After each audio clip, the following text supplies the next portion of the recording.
Hey, hello everyone, and welcome to Getting a Grip on the Michigan Business Network. I am your host, Mike Maddox, and I am really excited for today's program. I have fellow EOS coach, fellow EOS implementer, and friend Ken Bogard with me. Ken, welcome to the program. Thank you, Mike. Let's go. Let's I'm go. excited Yeah, for this. this is going to be fun, man. I've been looking forward to this since I first approached you about being on this show. You've got a book coming out. We'll talk about that. Um, you've been an EOS implementer for a long time. You're known for being radically committed, that is, to open, honest, transparent dialogue. And I want to get into all of that. So, just to set it up a little bit, though, for folks that are listening, can you give us a little bit about your background and what led you to what you do today, and give them a feel for who Ken Bogart is? Yeah, I'll give you the quick of it. I used to work for a diversity, inclusion, and executive coaching company for a period of time. That was in Chicago. And then I started working for a large restaurant conglomerate of casual dining restaurants. And I used to go to the one that's broken, fix it up, go to the next one that's broken, go to the next one. And I think you got to be a little bit of a crazy person to like that sort of work. And I love that sort of work. It was what an incredible journey that was. And then I met a business owner here in town who needed my help. And I wanted to make a move and work for a smaller organization. And he was losing about $17,000 the year I showed up. Yeah, I mean, that's not a big deal because you can show a loss like that, yet still have cash flow. But this is the first time in 17 years he'd shown a loss. So he was freaking out a little bit. Yeah. We implemented a few fundamental practices in the organization and we dropped $300,000 to the bottom line. And that was the most he had seen in 18 years. And then the year after that, we dropped nearly $1 million to the bottom line. And Hello. needless to say, we're still really great friends today. And Yeah. he's living a great life, and I'm so happy for him. And then I went out, helped a real estate organization for a little bit, and I said, enough is enough. I'm going to do this full time. I'm going to help multiple companies. And the system that I fell upon, thanks to Jim Coyle, who's well known in our community, Yeah. he's like, Ken, the best mousetrap to fixing up companies is EOS. Like, you don't need anything else. Don't make your own thing. And I said, okay, yeah, I'm bought in, Jim. Let's do it. Joined the community, joined Jim's group for a little while, and I've been doing this for 8 years. Wow. And it's been what a journey. We're so blessed. Our work is hard, but it's so rewarding, Yeah. and so just in a really good spot. From there, last little tidbit you need to know, I have a company called No Honesty, and that's KNOW. It's by design. And we help people become more open and honest. That's individuals, teams, and organizations. And we can get into that a little bit later. Yeah, for sure. That's a really good transition because you talked about what we do as EOS coaches, and one of the many things I love about the EOS system is that at its very core and foundation, it's about transparency, honesty, being open, being willing to change. These are things that and I'm sure you too, talk to potential clients about, like when we meet them and we explain what is this thing EOS and what's involved in it and what does the journey look like, and if they've heard of it, I would say, is it a cult? Let's talk about that, because if they've heard of it, they're like, hey, people are crazy. They're because it works, but it's not a cult. And so, but I always challenge them with, if you think this is right for you, just know what you're committing to. You're committing to change. You're committing to radical transparency, and you may not be used to it, and it's going to be very uncomfortable. It's going to be really hard. So don't call me and say, "Hey, let's go, Mike. We're ready," unless you're ready for that. Because if you're not ready for that, I'd rather you don't enter the Yeah. journey. Um, and so let's talk about this no honesty and how that came about, because I know the story, but our listeners obviously don't. You had a moment of transition in your career where you went, "Oh man, I, open and honest. I don't think we're really committed to that." Right? Can you talk about that? Happy to. So 2 years in, I Probably 12, 13 clients or so at the time. And now for the last 3 to 4 years, I've had about 30. So you can just understand the You're volume and where full. I'm at in Yeah. my EOS Yeah. journey. And that's high, right? 30 is That's like, a lot. that's a lot. And that's kind of the max. I mean, you're pushing 35 is insanity. 30, I think he can really be good and really busy all the time. But anyways, I had 12 at the time. And one of the things I was noticing, I dive into the objectives and the agenda for the day. And I'm like, all right, let's go to work. All right, let's check in. And it was just flat. It was like my teams were, okay, here we go. I guess ready to go. And we'll check in and we'll check the boxes of the agenda. And they just weren't in the session. They were elsewhere. And I'm like, something is missing here. Like a lack of excitement, just a Yeah. lack of engagement. There was just an element missing. Yeah. There's just an element and I could sense it. I just didn't know what it was. So then I'm sitting in Marissa Smith's conference room. Another EOS Thank implementer, you. well known in the community. Yeah, great. She's awesome. And she had these healthy rules on the wall. So I'm sitting in there with probably 30 other EOS implementers. And I got distracted and I'm just kind of looking at the wall and I'm like, healthy rules. Those are good. And the healthy rules were respect time, get comfortable being uncomfortable, no electronics, no politicking, no sidebars, participate. It's a privilege to be here, and be open and honest. And I saw open and honest. Wow, mind blown. I wasn't in the room anymore. I was just thinking about that rule and I'm like, what is that? What does that mean? And I'm like, that's it. That's the missing piece in my session room. It's not in there. My teams, they're just going through the motions and their motions are not being honest and their motions are not being open. Yeah. We are not communicating effectively at all in that room. And it was driving me crazy. So what I started doing, the change I made in my session room, and by the way, if you're an EOS implementer listening to this, I strongly urge you, go over these healthy rules every single session before it begins. And you got to really lean into be open and honest. So here's what I tell him, Mike. I go through all the rules. Yeah. And I get to the last tool, 2. I separate honesty and I separate openness. And I'm like, look, you are to be honest. You're going to be truly and freely yourselves, speaking into what you want and how you feel. Like, I want the real you. I want the real Mike on this podcast. I don't need the fake you. I want the real you. And even if you say some crazy stuff, I'll take it. And I'm going to be open to it. I'm not going to judge you. I'm going to reserve all that. And I'm going to really listen to you. So I promise you that in my session room. But here's the deal. We all got to be open as well. So the last healthy rule, and arguably the harder one to climb, is to be open. So we go from be honest to be open. And here's what I mean by be open. Listen without reservation. Put your needs and wants on pause for just a second while somebody else is speaking.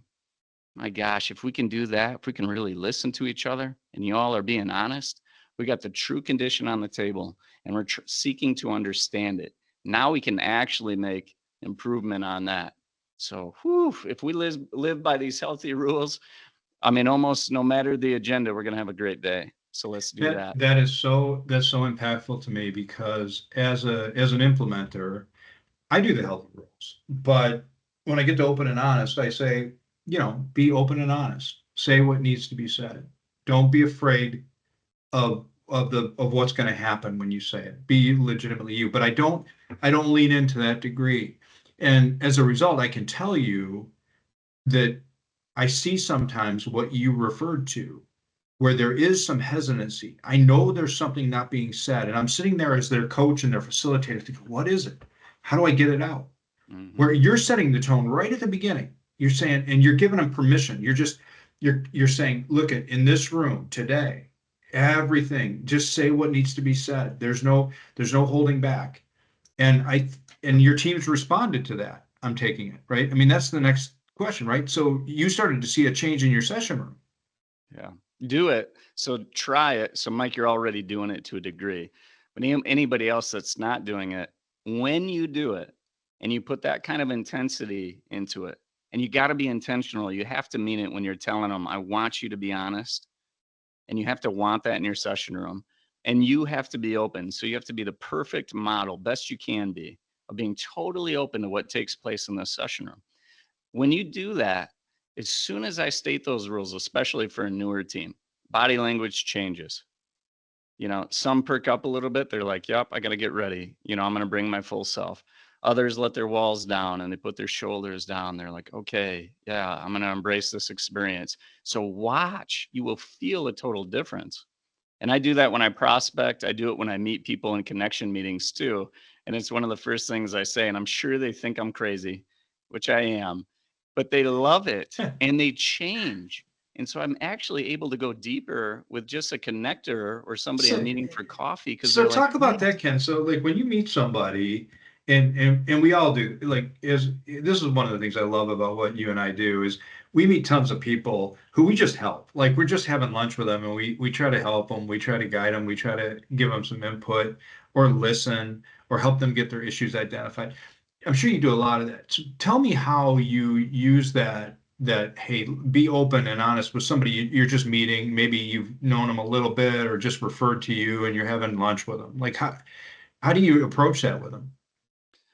Yeah. So I will, let's just say somebody reaches out to me on LinkedIn and they're from Grand Rapids and they're like, hey, I'd like to sit down with you. Can we have some coffee? So we schedule it. I don't know who they are. I kind of have an idea of their business and I've checked them out on LinkedIn. And I walk in, I look for them, I sit down, I see them. Hey, how you doing? Oh, so nice to meet you. The niceties, West Michigan nice, as I like to call it. Yeah. It takes place everywhere. We want to be Yeah. agreeable and Yeah. likable. And then Yeah. it takes us forever to get to the real stuff. It Yeah. might take 5 meetings with this person to get to the real stuff. And I don't have that kind of time. And I want to be surrounded by people who are going to be real, authentic, and listen to one another and collaborate. Now, it's not possible when we're skirting the truth and we're not willing to listen to one another. It's like that was a wasted time. Why Yeah. did I spend an hour with that person? We didn't go anywhere. We didn't really go into any issues or challenges or really get to know each other. And so that happens a lot. And I just won't tolerate it. And so if you meet with me, this is going to happen now, but I'm going to sit down with you and I'm going to say, hey, let's just say it was Mike. So, Mike, I'm meeting you for the first time. I'm like, just to make this time really valuable, I'd like to encourage you to be really honest and just know I'm going to be the guy that's going to totally listen to you. So, I mean, be truly and freely yourself, speaking of what you want, how you feel. Be selfish with this hour, lean into it, and I'm going to listen to you. I'm going to be open to you. And I'm going to put all judgment and reservation aside and really hear you. But here's the deal. I'm going to be honest back at you. And I ask that you be open to me. And I think if we have that relationship, you and I are really going to be able to create a partnership and do better together from here. Oh, That is so inspirational to me. I mean, you're right. That is not the norm in business meetings and business communication and lunches and coffees. I can't think of over the years how many times you sit down and it's just surface. It's how are things? How's business? How was your last quarter? You're not talking about real stuff. And just what's inspiring to me, Ken, is your simple act of just setting the stage at the beginning of a lunch meeting or of a session and just saying, here's what I'm about. And it's just who I am and it's what I'm committed to. And so I'm just giving you permission and asking you to be completely open and to be completely honest and know that I will be too, and I will listen to you and I won't judge you. And I want this to be a valuable use of time. I'm very intentional about this meeting. That's what you're telling them. I'm mhm. not here just to have coffee and a connection or try to get something from you. I want this to mean something for you and for me Yeah. too. That's really cool. That's very inspirational to me. You just talking about it how you are, and us talking about, I call it the agreement. Let's agree to be open and honest. Like I'm seeing it in you right now. And I think I'm even more comfortable now, kind of stating the rules. And I think it's just permission to be free. Like just Yeah. be who you are. And I think who doesn't want that in their life? And so we've kind of become puppets and become people who are just at the whims of society's expectations. And so we fake it and we posture and we act, but people sense that when you're being fake. I think we sense it. Maybe we can't name it perfectly, But when somebody's fake or they're selling you a bill of goods that you don't need or don't want, and they don't even believe in it, I mean, we think we get that. It feels icky, and we try to separate away from that. So let's just get down to it. Let's be real, and people love it for the most Yeah. part. Most. Yeah. I think you're right. I think the right people love it. And, I tell my leadership teams a lot when they run into a difficult issue or something isn't going the way that they had planned in their 90-day plan, or in their 1 year or their 3 year, or whatever it is, or there's a crisis. And the question often comes up to me, well, what do we tell the team? And I always, my flippant answer, and I don't leave them there, but my first flippant answer is just tell them the truth. And they're like, well, okay, how are they going to take it? I'm like, I don't know, but I do know this: if you try to sugarcoat it, or you try to spin it, or you try to just make it look a little bit better, they will see right through it. People can see that like in a heartbeat. So just tell them, right? Just tell them, but tell them to explain it, be comprehensive, be complete, and you will gain more loyalty and more dedication from the right people. You will have some people that may use that against you, or what they call weaponize it. Oh yeah. Those are the wrong people. There's a great opportunity to find out who the wrong people in your company are. Yeah. Look where we've taken it, Mike. And so we have the leadership team meeting, and then we went to a one-on-one in the coffee shop, Yeah. and now we're going to organization wide. So now we're talking about getting a whole organization comfortable with the honest truth. And usually the challenge with this is that a lot of companies haven't created a transparent culture. Yeah. So EOS really sets them free with this, or encourages them to do it at least at their pace. But we're always pushing for more and more transparency. And 9 times out of 10, it's the right thing to do. There is that 1 time out of 10, but I don't want to teach exceptions because people Right. run away with exceptions. But we have to train our company and create a culture where it's okay to be 100% honest and 100% open.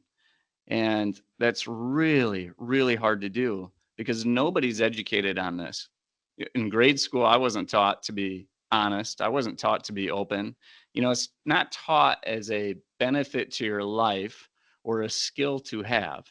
High school, it wasn't taught. College, it wasn't taught. You could pick through all those classes, and there's not one class that's really teaching it. And then you Yep. go to the business world, and the business world sure as hell isn't teaching it. So where do you get this from? And so we have to teach people how important it is to allow people to have the freedom of their opinions. It does not mean we have to agree with them. So don't get me wrong on that. Yeah. We need to have disagreements. It's fine. And we don't have to agree with everyone, but we do have to have the conversations, and we have to get really good at doing that. And so we also have to train our staff and our entire company to be totally open to what's going on and seek to understand where the leadership team's coming from, seek to understand the pain they're going through when they're in the session room, seek to understand why they might be telling this to you.